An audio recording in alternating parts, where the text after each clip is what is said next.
In an earlier video, I showed you how you can use Wheel of Names, a popular random name selector, to set up a rhythm spinner, but there's something even better than one spinner, and that's two at the same time.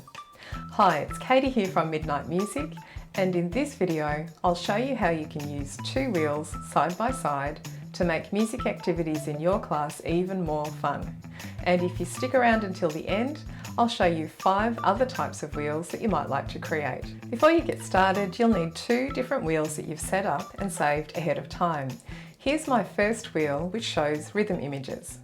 I won't run through how to customize the wheel with rhythms and other settings since I did that in a previous video. I'll leave a link to that video if you want to go back and watch it. I'm going to open up my second wheel on another tab so that I can have 2 going at once. Open a new tab by pressing Ctrl-T or Command-T if you're on a Mac, and visit the Wheel of Names site again. By default, you'll be shown the last wheel that you opened, which happens to be the rhythm wheel that's on my first tab. Now, I want to open up my saved body percussion images wheel on this new tab, so I'll click Open and select the wheel that I want. The body percussion images can be used to decide how each of the rhythms on the rhythm wheel will be performed by the class. The easiest way to show these 2 wheels side by side is to use a Chrome extension, which will magically resize the 2 tabs so that they split the screen in half. I'm going to use the Tab Resize Chrome extension for this, but there are other ones available which will do a similar thing. I need to go back to my first tab with the rhythm wheel, and then I'll click on the Tab Resize extension here. Tab Resize shows a few different layout choices at the top, and I'll select the 1x2 option, which means that it'll place the current tab and the one after it side by side on the screen.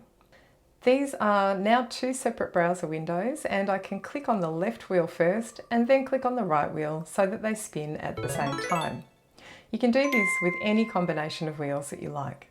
I promised I'd show you 5 other types of wheels that you might like to set up for your music classes, and many of these can be used in combination with one another. The first one is a wheel with simple text dynamics. You can use this to test students on the dynamics or to decide how you'll play or sing a song. The second is a Name This Element wheel, which shows music symbols. The third wheel tells students how they should play, and it's good for making warm-ups and drills more interesting. The fourth wheel is for singers and will encourage them to explore their voices. And the fifth wheel is a simple scale selector. So I want to know, have you used Wheel of Names with your students? Let me know in the comments below. If you'd like to download the set of body percussion images I showed on my second wheel, head to the link in the description below. Don't forget to like this video and click on subscribe so that you don't miss any future videos.